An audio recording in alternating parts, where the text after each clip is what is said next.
Assalamualaikum warahmatullahi wabarakatuh. Pada kesempatan ini saya akan membahas tentang memahami model ekonometrika. Permodelan ekonometrika menjadi salah satu topik penting dalam penelitian kuantitatif. Dalam pendekatan kuantitatif, penggunaan permodelan ekonometrika merupakan suatu keniscayaan. Secara umum, tujuan penggunaan model dalam penelitian kuantitatif adalah untuk menjawab rumusan masalah dan hipotesis penelitian. Oleh karena itu, penggunaan model dalam penelitian kuantitatif bukanlah menjadi hal baru bagi setiap peneliti kuantitatif. Namun demikian, masih jamak ditemui di berbagai kesulitan peneliti dalam merumuskan model yang tepat. Bahkan masih sering ditemui adanya kesalahan dalam membentuk model. Kesalahan dalam membentuk model memiliki konsekuensi serius dalam penelitian kuantitatif. Konsekuensi tersebut misalnya tujuan penelitian dan hipotesis penelitian tidak dapat dijawab menggunakan model yang dipilih, bias estimasi dan interpretasi hasil yang keliru.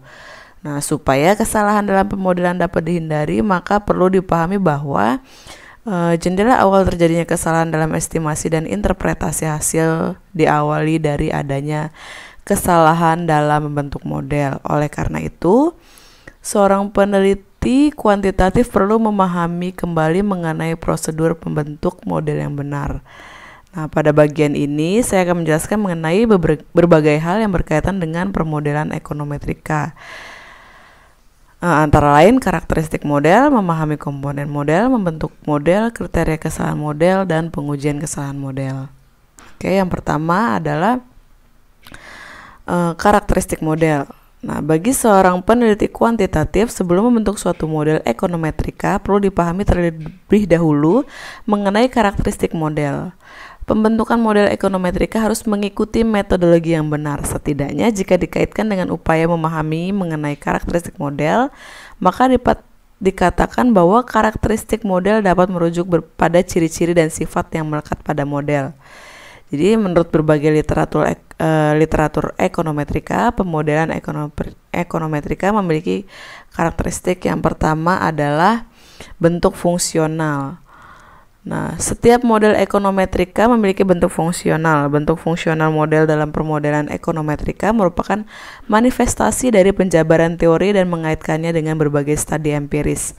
Maksudnya bahwa dalam membentuk suatu model, seorang peneliti kuantitatif perlu memahami terlebih dahulu mengenai teori-teori yang relevan dengan topik dan model ekonometrika yang akan dibuat. Dalam hal ini adalah metodologi ekonometrika. Pada setiap teori telah menjelaskan bagaimana keterkaitan antara berbagai dimensi, indikator maupun variabel dalam suatu bentuk pernyataan teori. Selanjutnya, seorang peneliti akan berusaha mempresentasikan atau merepresentasikan pernyataan teori tersebut dalam suatu penyederhanaan. Salah satu bentuk penyederhanaan tersebut adalah berupa bentuk fungsi maupun model, tentunya dengan menggunakan berbagai asumsi yang rasional. Sementara jika mengaitkannya dengan berbagai studi empiris, maka bentuk fungsional model dapat mengacu pada berbagai studi empiris yang relevan dengan topik penelitian. Jika demikian, maka model ekonometrika yang dibentuk merupakan adopsi dan replikasi dari model yang ada. Mengadopsi model dan mereplikasi model lebih mudah dibanding membentuk suatu model dengan mendasarkan langsung pada teori utama atau grand teori. Perlu dipahami bahwa proses mengadopsi dan mereplikasi model sebenarnya juga bagian dari membentuk model berdasarkan teori. Hal tersebut terjadi karena studi empiris yang diadopsi maupun direplikasi pada awalnya juga dibentuk berdasarkan teori-teori yang relevan. Oleh karena itu, dapat dikatakan bahwa bentuk fungsional dari model ekonometrika menjadi sangat bervariasi. Secara umum terdapat dua bentuk fungsional dari model ekonometrika yang sering digunakan oleh peneliti kuantitatif, yakni yang pertama adalah bentuk fungsional linier, yaitu kata linier itu berarti memiliki pangkat tertinggi 1. Jadi pemahaman mengenai konsep linier dalam model ekonometrika berbeda dengan model matematika ya. Kalau di linear itu dalam model matematika artinya pangkat tertingginya itu 1 melekat pada variabel, sedangkan pada ekonometrika itu pangkat tertinggi 1 melekat pada parameter yaitu konstanta dan koefisien. Konsekuensi dari penggunaan bentuk fungsional linear adalah metode estimasi yang digunakan pun juga akan berbeda. Nah, metode estimasi yang sering digunakan dan mudah dipahami untuk menaksir nilai-nilai parameter model linear adalah metode OLS atau Ordinary Least Square. Lalu yang kedua adalah bentuk fungsional non-linear. Jika model ekonometrika memaknai linear dari parameter, maka pemaknaan bentuk fungsional non-linear adalah parameter dalam model tidak berpangkat satu. Oleh karena itu, model-model non-linear tidak dapat diestimasi menggunakan OLS atau Ordinary Least Square.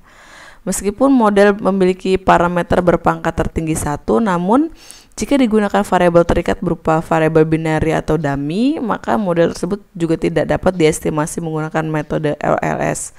Namun harus menggunakan metode MLE atau Maximum Likelihood Estimation.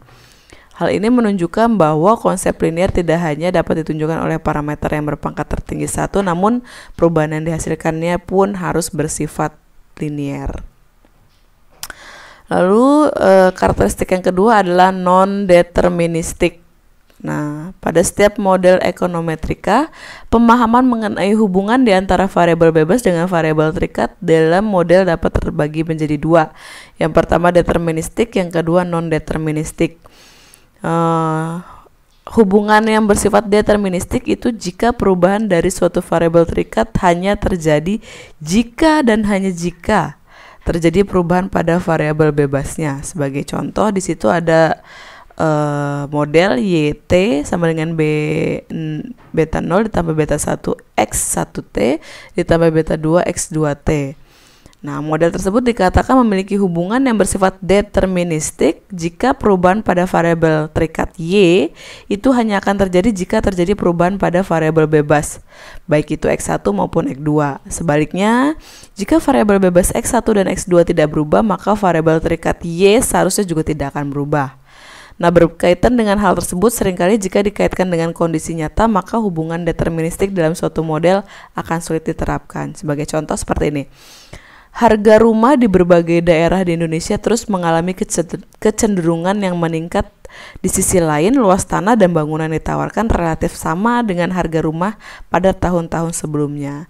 Nah, kalau kondisi tersebut dimodelkan, bisa dibuat, yaitu harga rumah T sama dengan beta 0 ditambah beta 1 dikali luas tanah 1T ditambah beta 2 luas bangunan 2T. Nah, jika menggunakan hubungan yang bersifat deterministik, maka realita mengenai harga rumah mengalami peningkatan sementara luas tanah dan luas bangunan relatif sama atau tidak berubah. Itu menjadi sulit dijelaskan.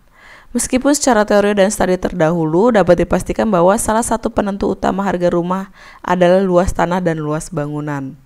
Sederhananya, pemahaman mengenai konsep deterministik dalam model matematika erat kaitannya dengan konsep ceteris paribus atau faktor lainnya dianggap tetap dalam berbagai teori ekonomi, seperti teori permintaan dan teori penawaran.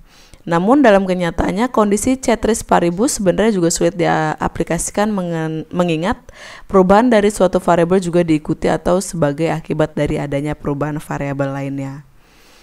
Nah, berbeda ya dengan model matematika yang erat dan konsep hubungan deterministik, model ekonometrika menggunakan konsep hubungan non-deterministik. Ya, di sini artinya bahwa perubahan variabel terikat tidak harus selalu terjadi sebagai akibat dari berubah ataupun tidak berubahnya variabel bebas.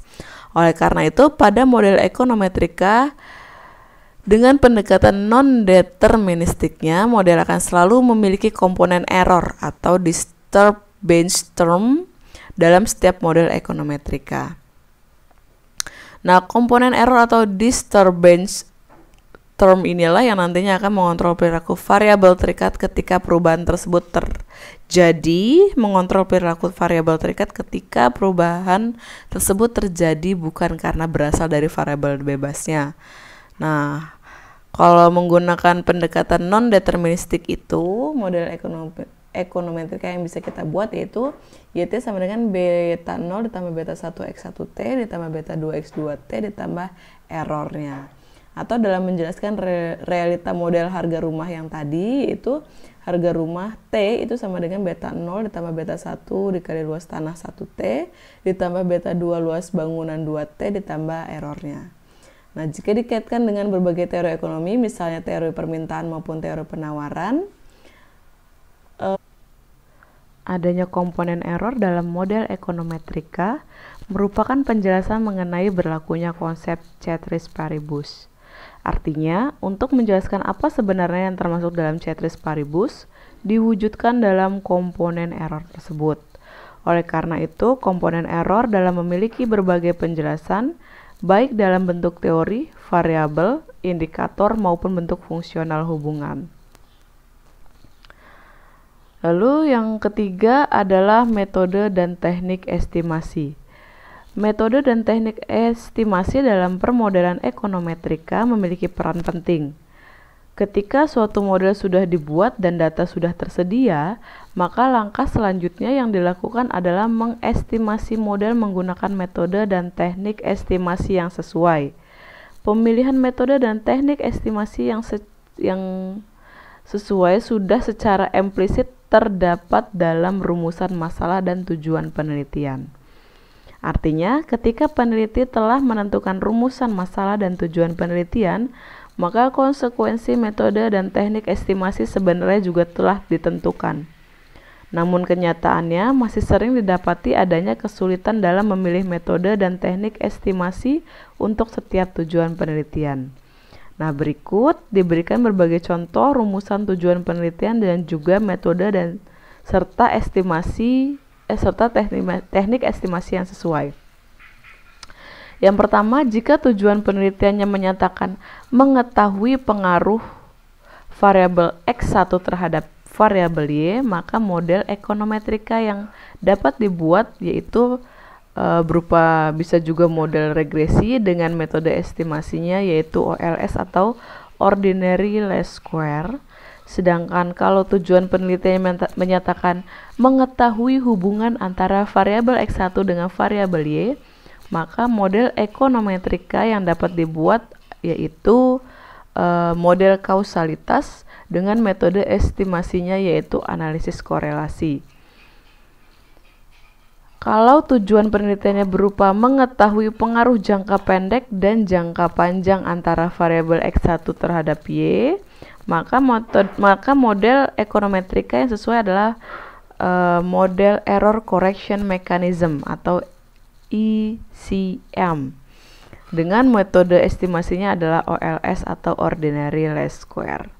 Nah, secara umum dapat dikatakan bahwa penggunaan metode dan teknik estimasi dalam model ekonometrika disesuaikan dengan tujuan penelitian. Jika peneliti gagal dalam menentukan tujuan penelitian, maka metode dan teknik analisis yang akan digunakan juga dapat keliru.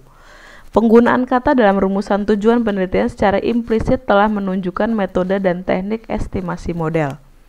Oleh karena itu, setiap peneliti kuantitatif perlu merumuskan tujuan penelitian dengan baik sehingga model dapat dibuat dan mampu menjelaskan tujuan penelitiannya. Lalu yang ketiga ya syaratnya yaitu adalah indikatornya yaitu komponen model. Model merupakan representasi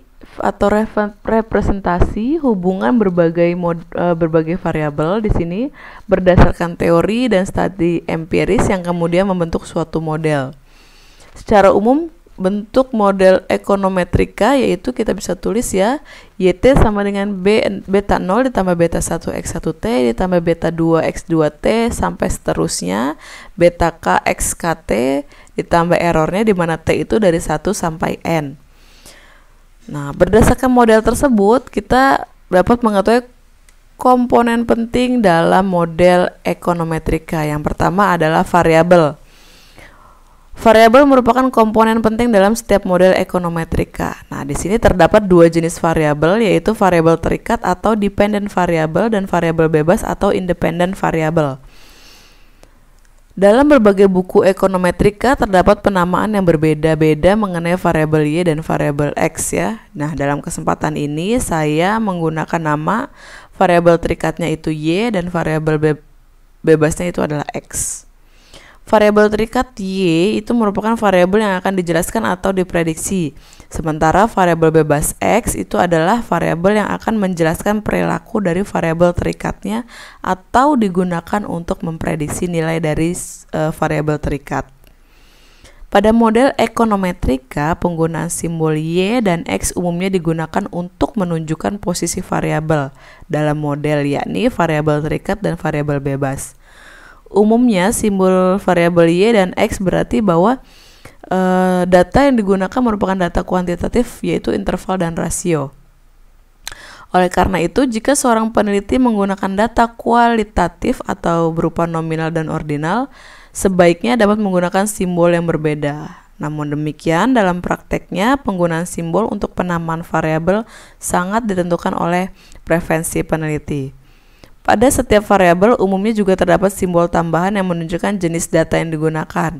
Apakah dia time series? Biasanya time series itu ada simbolnya T, atau cross section. Nah, biasanya kalau cross section itu simbolnya I. Misalnya dalam model di atas variabel yang tadi itu variabel memiliki simbol T kecil. Jadi artinya bahwa data yang digunakan dalam model tersebut, di sini ada T kecil ya. Ini di sini ada T kecil, itu berarti dia modelnya adalah time series. Sedangkan jika peneliti menggunakan datanya cross section, berarti simbol T itu diganti dengan simbol I yang artinya individual. Lalu yang kedua adalah parameter. Parameter itu menunjukkan ukuran atau taksiran statistik terhadap model ekonometrika. Pada setiap model ekonometrika memiliki parameter. Nah, parameter itu ada dua. Yang pertama, parameter yang bersifat konstan, yaitu konstanta, beta 0, dan parameter yang bersifat koefisien, yaitu beta 1 sampai beta K. Nilai dari masing-masing parameter menunjukkan kemampuan dari model dalam memprediksi perilaku dari variabel terikatnya. Kemampuan dan pengaruh dari parameter dapat diketahui dengan melakukan pengujian hipotesis. Oleh karena itu, setiap peneliti perlu memahami konsep pengujian hipotesis sehingga nilai-nilai parameter dapat digunakan untuk memprediksi perilaku variabel terikat dengan benar. Nah, step selanjutnya adalah disturbance term. Keberadaan disturbance term atau error T itu pada model ekonometrika karena dalam ekonometrika menggunakan pendekatan stokastik, sementara pada model matematika menggunakan deterministik. Pada model ekonometrika, disturbance term merupakan representasi berbagai hal yang belum masuk atau tidak dimasukkan ke dalam model. Artinya itu beragam kesalahan dalam model dicerminkan oleh disturbance term. Oleh karena itu, posisi disturbance term dalam model ekonometrika sangat penting. Oke, selanjutnya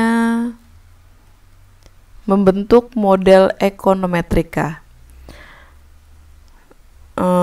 Menurut Gujarati dalam bukunya, yaitu kalau nggak salah berjudul Dasar-Dasar Ekonometrika, memberikan panduan mengenai prosedur dan tahapan membentuk model. Nah, prosedur dan tahapan tersebut dijelaskan secara rinci dalam model ekonometrika.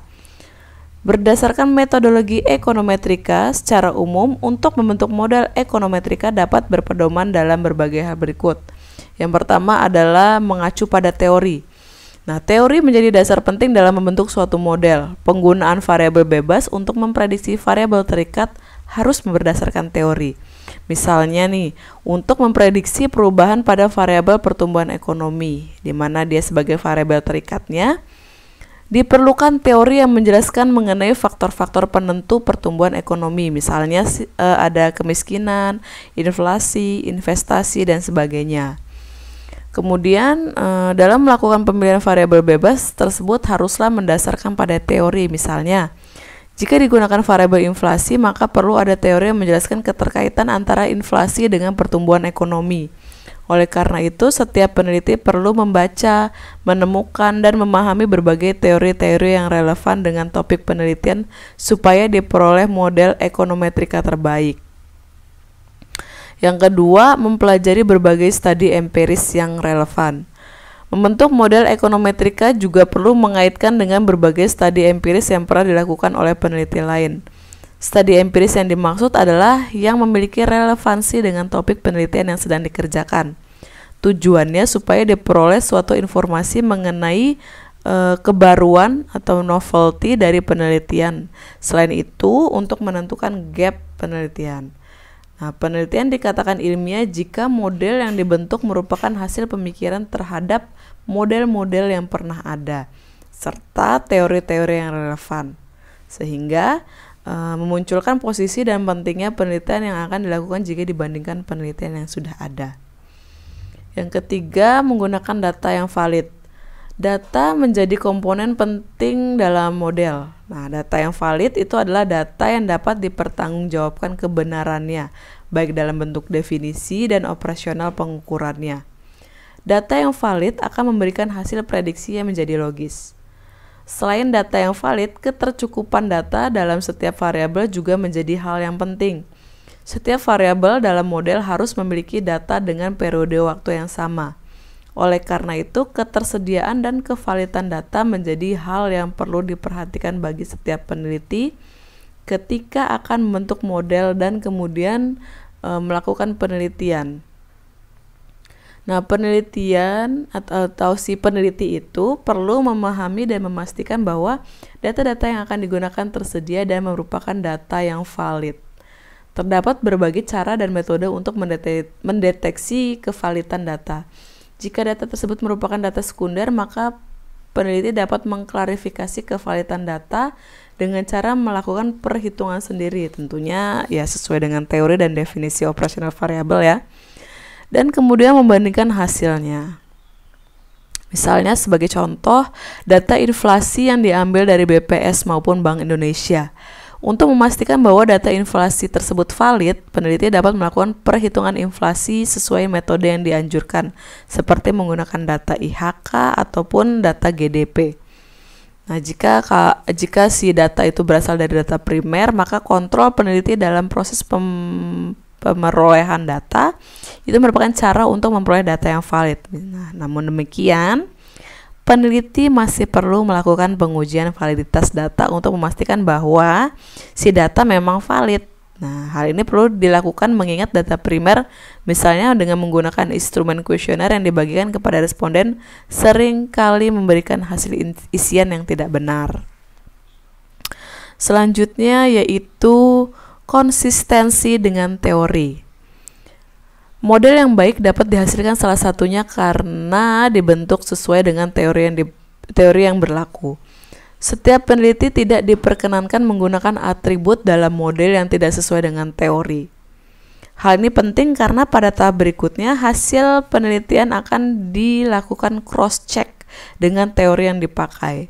Jika model yang dibentuk sesuai teori, maka nilai-nilai taksiran parameter akan memberikan hasil yang konsisten dengan teori.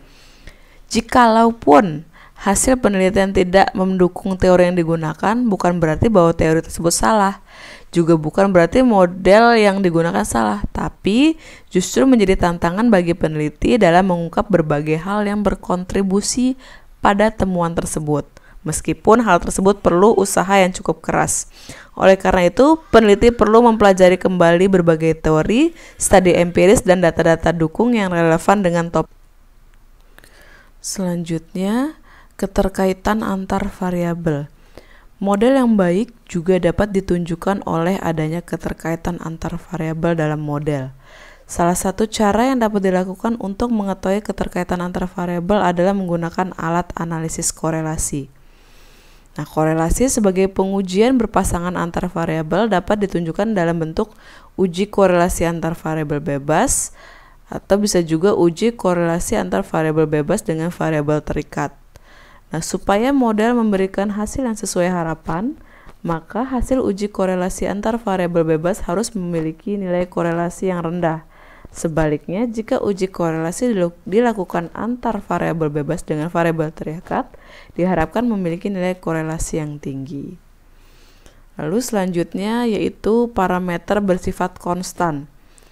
Adanya konsistensi dalam teori itu digunakannya data yang valid merupakan beberapa prasyarat penting dalam membentuk model yang baik. Konsekuensinya, hasil taksiran parameter model akan memberikan nilai parameter yang bersifat stabil. Artinya, semakin besar jumlah sampel yang digunakan tidak akan mengubah nilai-nilai parameter modelnya.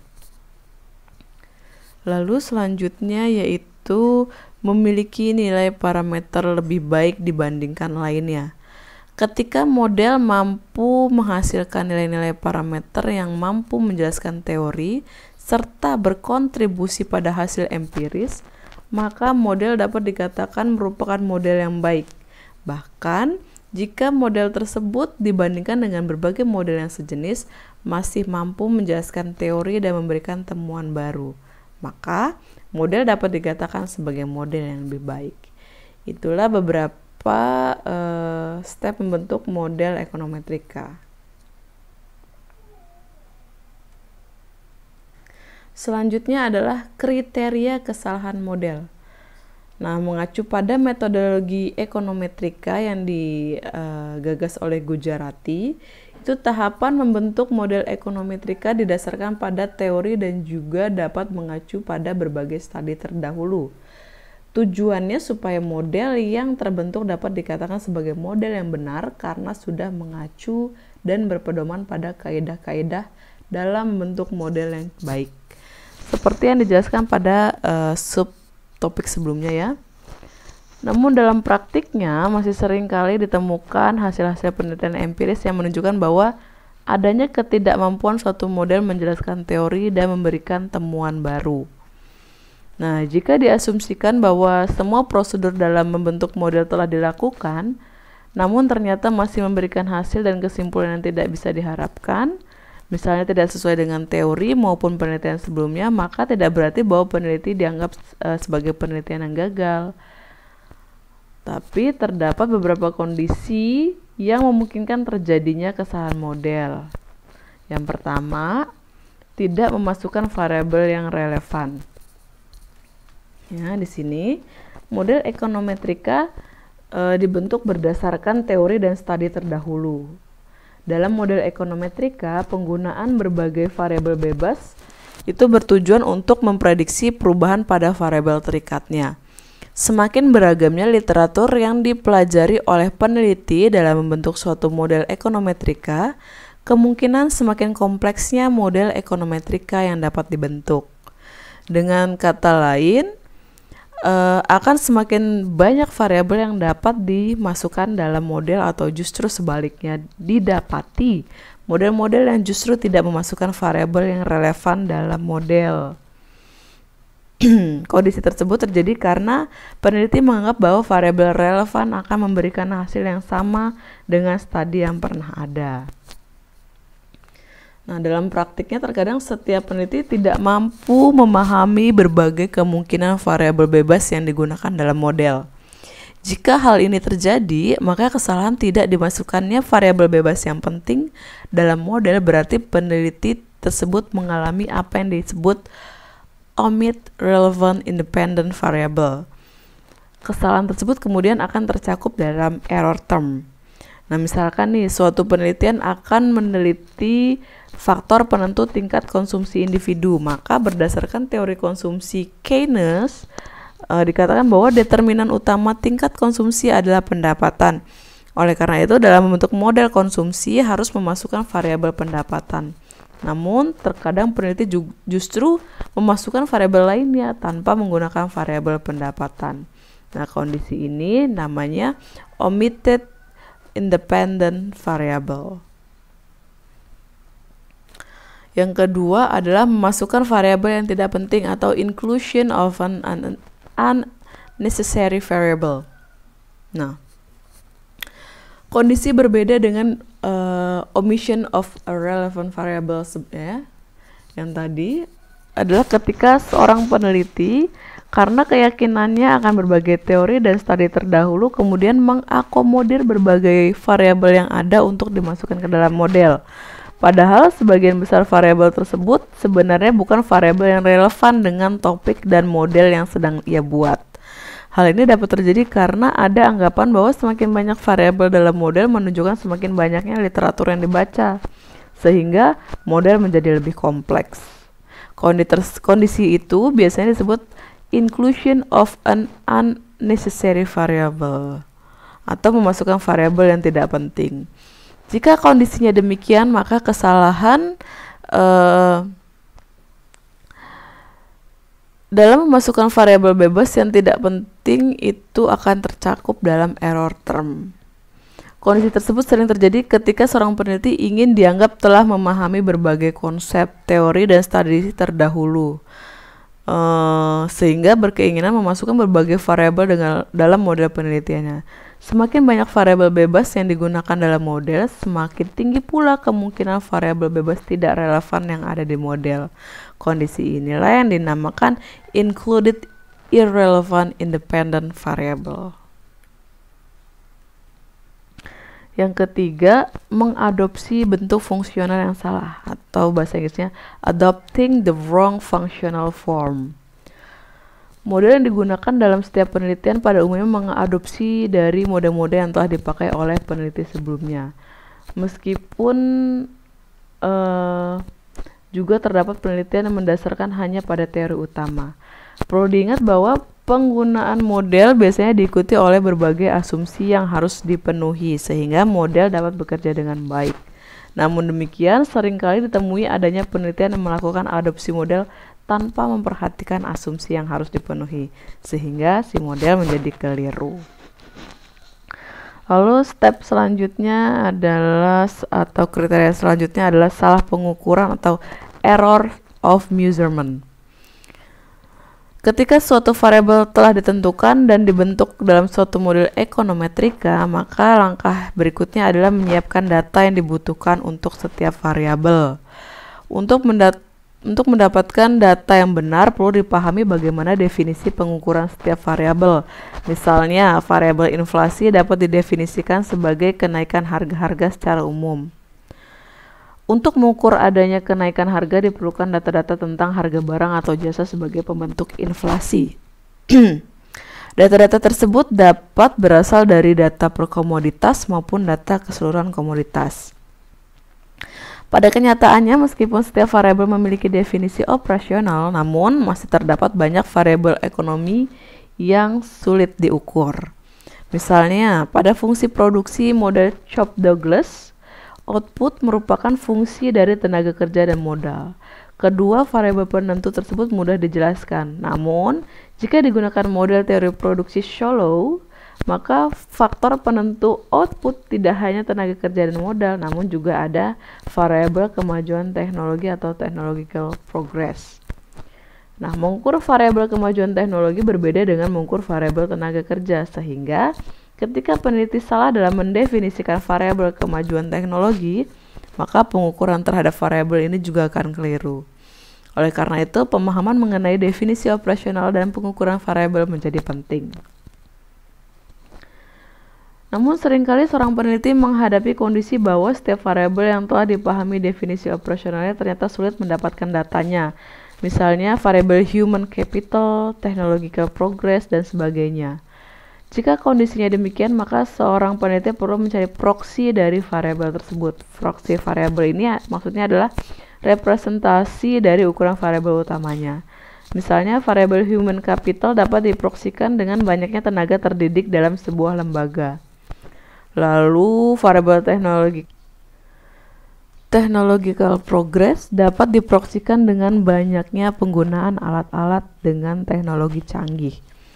Jika kita tidak mampu memahami keberadaan variabel yang sulit terukur secara operasionalnya, serta tidak dapat menemukan proksi dari variabel tersebut sehingga digunakan ukuran lainnya, di mana ukuran tersebut adalah salah, maka kesalahan ini akan tercakup dalam error term. Lalu kriteria selanjutnya yaitu adalah spesifikasi yang keliru atau incorrect specification of the stochastic error term. Bentuk fungsional model merupakan penjabaran dari teori. Seperti diketahui bahwa teori adalah suatu pernyataan yang kebenarannya perlu diuji. Untuk melakukan pengujian tersebut perlu dibuat suatu model yang dapat merepresentasikan teori. Sementara dalam sebuah teori umumnya tidak secara spesifik menjelaskan bentuk hubungan dalam model ataupun fungsi yang jelas. Jadi teori memang tidak secara eksplisit menjelaskan bagaimana mengilustrasikan hubungan dalam bentuk fungsi dan model yang tepat, sehingga setiap peneliti mencoba mengasumsikan model menurut pemahamannya masing-masing. Misalnya, teori konsumsi Keynes menjelaskan bahwa kecenderungan adanya kenaikan pendapatan akan mengakibatkan terjadinya kecenderungan peningkatan konsumsi. Jika teori tersebut diilustrasikan dalam bentuk fungsi dan model, maka kemungkinan hubungannya adalah positif. Namun, bagaimana hubungan positif tersebut dimodelkan? Nah, seringkali peneliti memilih model linier, artinya perubahan terjadi secara linier. Padahal perubahan tersebut juga dapat terjadi secara non-linier. Jika kondisi ini terjadi, maka spesifikasi model yang dibuat dapat dikatakan keliru. Oleh karena itu, perlu adanya asumsi yang harus dipenuhi dalam model. Jika kemungkinan pemilihan bentuk model yang dibuat benar dan kemudian dilakukan pengujian, maka akan menghasilkan taksiran parameter yang benar. Sebaliknya, kalau bentuk modelnya salah, maka kesalahan tersebut akan tercakup dalam error term. Lalu kriteria kesalahan yang terakhir adalah unpredictable element in human nature. Tidak setiap perubahan dalam proses pembentukan suatu model dapat dipahami oleh setiap peneliti. Hal ini terjadi karena tidak setiap peneliti memiliki kapasitas yang sama dalam membentuk suatu model. Perbedaan persepsi maupun cara pandang dapat berkontribusi pada terjadinya kesalahan. Di samping itu, tidak setiap perubahan yang mungkin terjadi bisa diprediksi oleh setiap peneliti. Jika kondisi demikian, maka kesalahan yang timbul akan tercakup dalam error term. Jadi berbagai kemungkinan penyebab terjadinya kesalahan dalam model ekonometrika ada 6 ya, yaitu mengakibatkan model-model ekonometrika selalu memiliki disturbance term atau error term. Oke, demikianlah pembahasan mengenai pemahaman model ekonometrika. Saya akhiri. Assalamualaikum warahmatullahi wabarakatuh.